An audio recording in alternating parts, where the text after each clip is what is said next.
ମୋ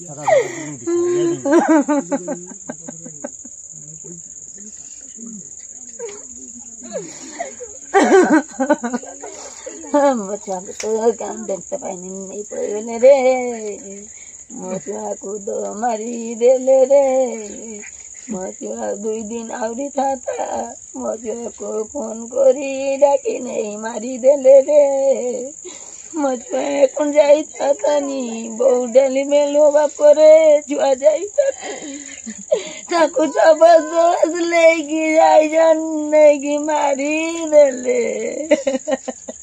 ଘରେ ଥିଲା 5 ମାସର ଗର୍ଭବତୀ ସ୍ତ୍ରୀ। ଆଉ କିଛି ଦିନ ପରେ ସେ ହୋଇଥାନ୍ତେ ନିଜ ସନ୍ତାନର ବାପା। ନିଜ ଛୁଆ ପାଟିରୁ ଶୁଣିଥାନ୍ତେ ବାପା ବାପା ଡାକ। ନିଜେ ତ ବାପ ଛେଉଣ୍ଡ ଥିଲେ, କିନ୍ତୁ ସମୟ ଏମିତି ଦାଉ ସାଧିଲା ଯେ ଛୁଆଟି ଜନ୍ମ ହେବା ପୂର୍ବରୁ ତାକୁ ବି ବାପ ଛେଉଣ୍ଡ କରି ଚାଲିଗଲେ ଆରପାରିକୁ।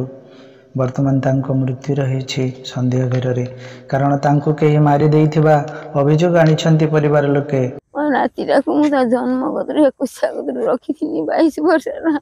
ମୋ ନାତିଟାକୁ ଯାଇଥିଲା ହାଇଦ୍ରାବାଦ କାମ କରିତେ, ବହୁତ ତାକୁ ଯତ୍ନର ରଖିଥିଲି। ମୋ ନାତିଟାକୁ କିଏ ମାରି ଦେଇଛି, ତାରି ଯେମିତି ଦଣ୍ଡ ମିଳୁ।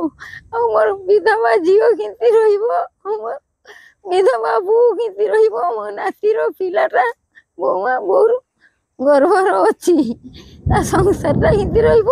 ଆଉ ମାରି ଦେଇଛି ଯିଏ ଏ ନାତିଟାକୁ ତାର ଦଣ୍ଡ ଯେମିତି ତାଙ୍କୁ ଦଉନ୍ତୁ। ମୁଁ ଏତିକି କହୁଛି, ଅନୁରୋଧ କରିକି ମୁଁ ଟିକେ ଦୋଷୀକି ଯିବି ଦଣ୍ଡ ଯେମିତି ପାଇছে। ଘଟଣାଟି ଏମିତି। ହାଇଦ୍ରାବାଦର ଅମଲାକପେଟ ଅଞ୍ଚଳର ମେହଫିଲ ହୋଟେଲରେ କାମ କରୁଥିଲେ ସୁଜୟ। ନୂଆ କରି ବାହା ହୋଇଥିଲେ ସେ। ସ୍ତ୍ରୀକୁ ନେଇ ରଖିଥିଲେ ପାଖରେ। ସ୍ତ୍ରୀ ଗର୍ଭବତୀ ହେବାରୁ ସୁଜୟ ତାଙ୍କ ସ୍ତ୍ରୀ ଓ ମାଙ୍କ ସହ ଭୋଗରାଇ ବ୍ଲକ ଦାହୁନ୍ଦା ପଞ୍ଚାୟତର କୌର୍ଦା ଗ୍ରାମରେ 3 ମାସ ଧରି ତାଙ୍କ ମାମୁଙ୍କ ଘରେ ରହି ଆସୁଥିଲେ। ଏପ୍ରିଲ 26 ତାରିଖ ଦିନ ସେ ଏକୁଟିଆ ହାଇଦ୍ରାବାଦ ଚାଲିଗଲେ।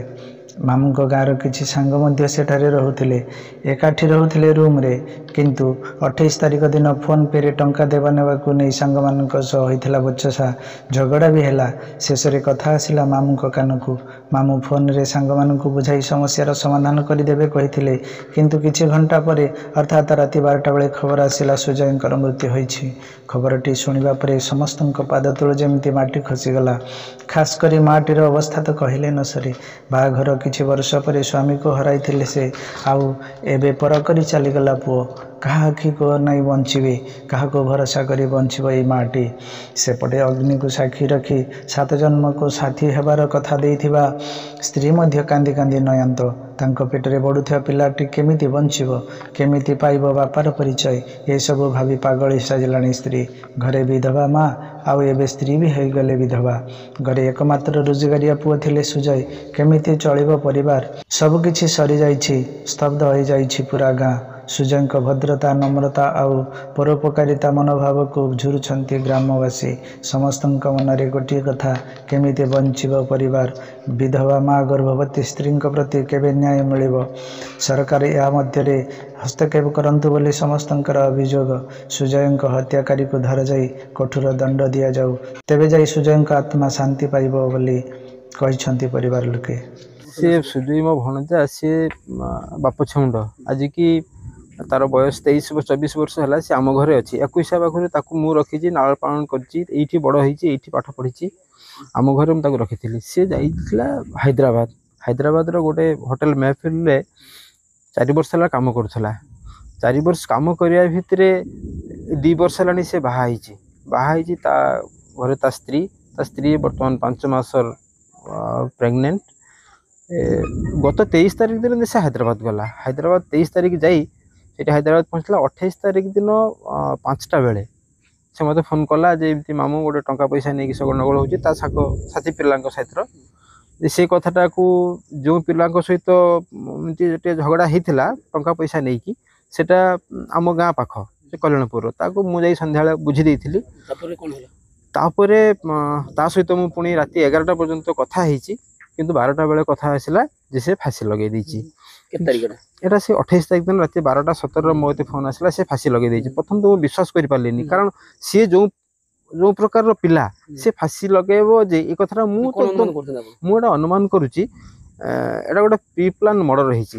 କାରଣ ତା ବଡି ଆସିଲା ପରେ आम घर पाक आसला ये आसला ता देहर जो क्षत विक्षत चिन्ह आउ तार जो मरिबार माने से जो प्रकार पिला थिला किंतु से जे निजे फांसी लगेब एक तो तार बेसहारा माँ अंतसत्ता स्त्री बापा हम ता मन रे जे आनंद एवं सी माने मूलरू ता बापा को देखी नहीं तापरे गोटे छोट घर बनाऊला से घर बनइब पिला छुआ हम माँ ता स्त्री को नहीं कि घरे से माने आनंद रे से मो पाखे बहुत प्लान भी करथिला किंतु से सपन तार साकार हेलानी ता मोबाइल टा सेठी से मोबाइल टा पूरा भांगी की चुना करी पकनी एटा ताकू मारी की तथ्य लुचेया मर्डर होती गोटे जो टंका पैसा दिया निया तापरे ताकू जी नहीं कि सेठी प्रथम रखी थिले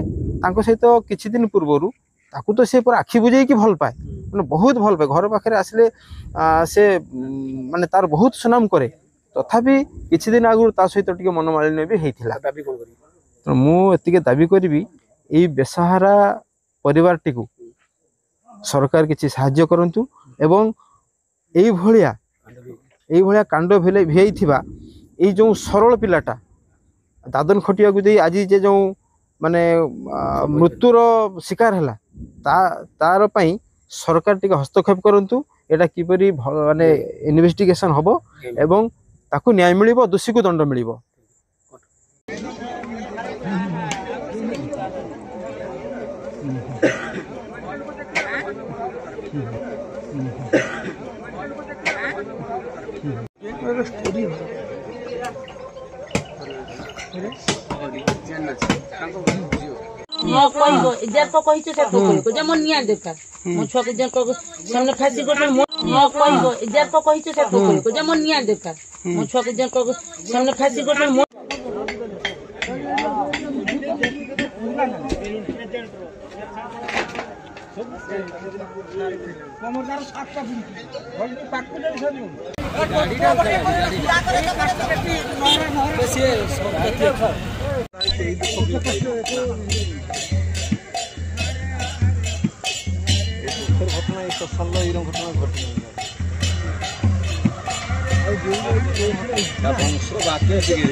आपणଙ୍କ प्रिय संपर्क लाइव।